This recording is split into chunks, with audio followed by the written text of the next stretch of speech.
Hello, this is the Jurassic expert here, trying this for the second time. I'm finally back with another video after like 2 weeks. Long story short, I had a really long cold.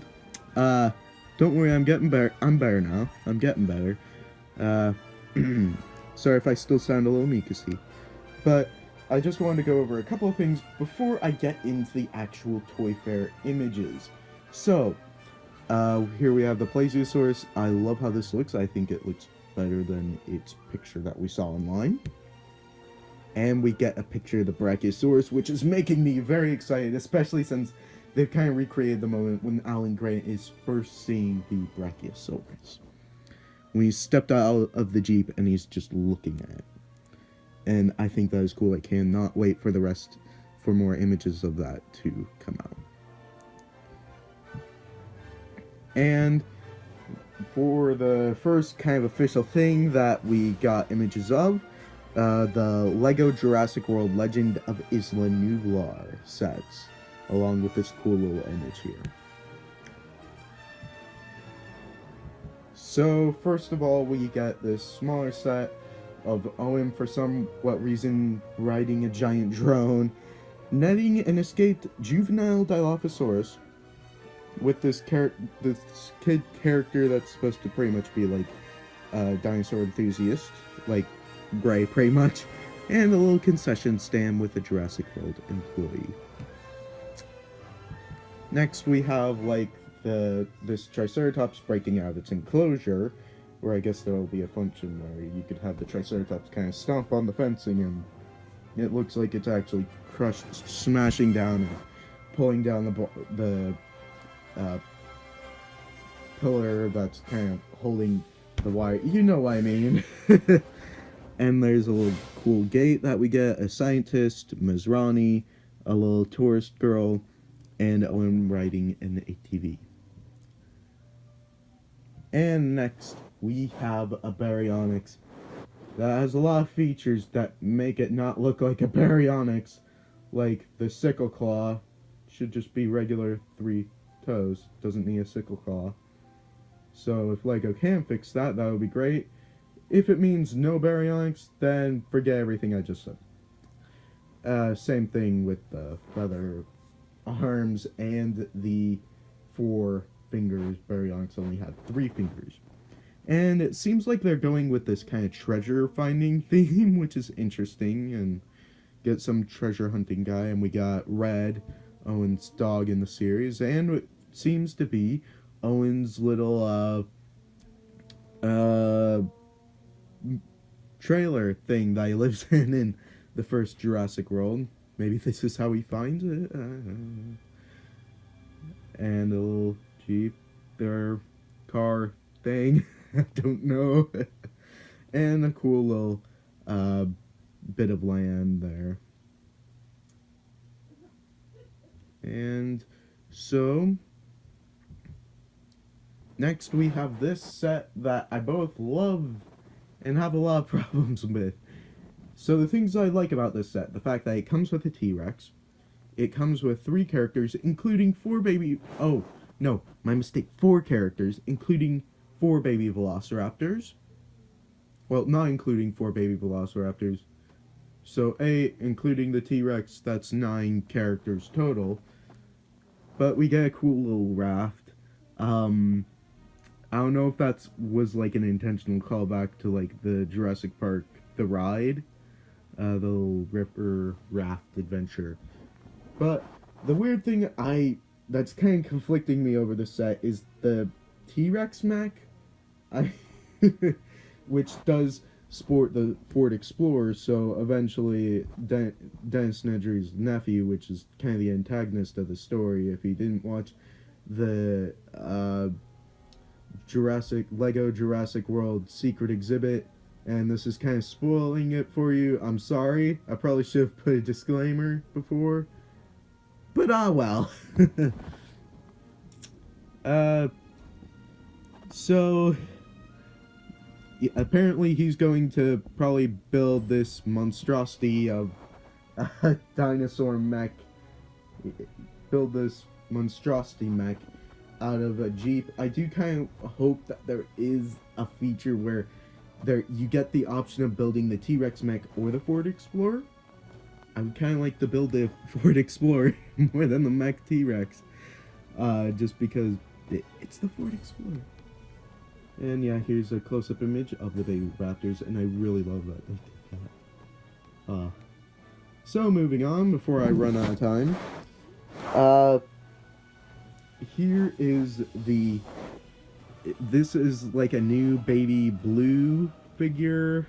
So pretty much you put pressure on it in different ways, and you can move it around, and it makes little chirping noises and the authentic sounds that you hear it from Fallen Kingdom when you see the recording of Baby Blue. And next we get these little collectible figures that, I don't know, I have mixed feelings about this too.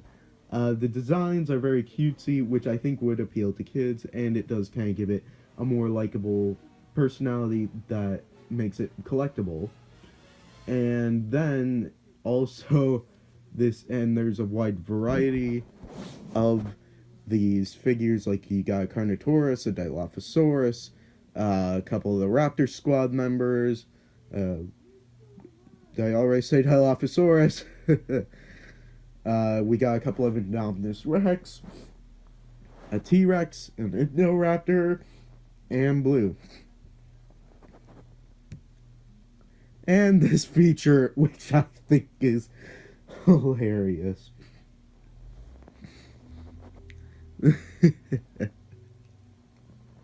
And apparently, if you do that, little feet and arms dangle and everything, that just is hilarious to me. Okay, and we're back. But probably the most anticipated thing from New York Toy Fair that we've seen so far is more images of the Indominus Rex. And I gotta say, looking at its whole form, it looks great, and they showed it in its packaging, and its packaging looks great, showing all of its features. It's going to have 3 features. And, yeah, it just looks great. And if we could see there, so apparently there's a little bit of it hollowed. Its throat is a little bit hollowed on the inside.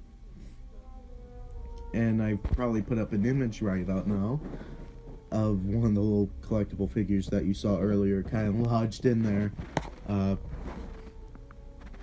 And so apparently there's a little light that a little button you could push that makes its throat light up so you can see the silhouette, which is a little messed up. I'm not going to lie there.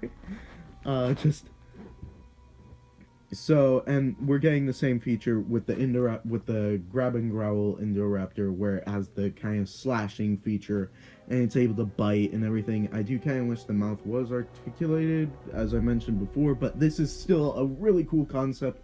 I'm very happy Mattel did this. It still does have quite a bit of articulation in its ankles, the arms, kind of a combination of the T-Rex's articulation and the Indoraptor's articulation. I do hope that the hips aren't just kind of stuck together and that's kind of part of the mechanism. I do hope that they are still posable. But, yeah. Here's another image just showing off its size, and we get to see its feet. The feet sculpt actually looks pretty nice. I mean, they still are big, but it looks like the Indominus Rex is standing perfectly fine on its own. Better than Hasbro's. So, yeah. Here we have the Indominus Rex with the blue figure. And then also we have this ginormous the super colossal blue, which I gotta say, it looks really nice. I gotta praise Mattel for the sculpting on this, and the paint on its eye is just gorgeous. So yeah, you're probably hearing some people having a conversation in the background. Sorry about that. So here we see a couple of size comparisons just to show how big the Indominus Rex is.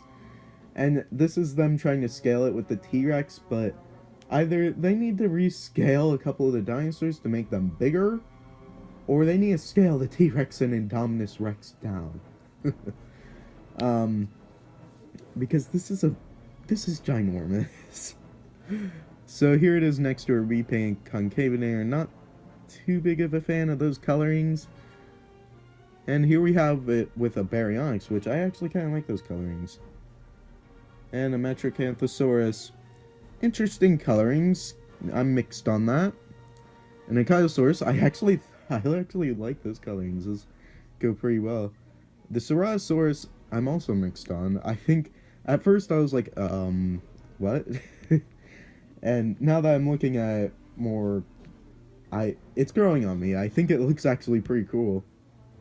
And here, in my previous take of recording, I realized that this is supposed to be like it has the same paint scheme as the Triceratops figure that was never released back in the Kenner line, which I gotta praise Mattel if that was their goal.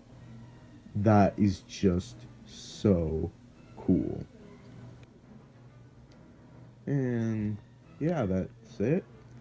The images. So I will be making a part 2. If you enjoyed this video, make sure to like, comment, and subscribe if you haven't already. And hit the notification bell to get the second part once more information comes out. And yeah, as always, dinosaurs might be older than you, but you are never too old for dinosaurs. Bye-bye.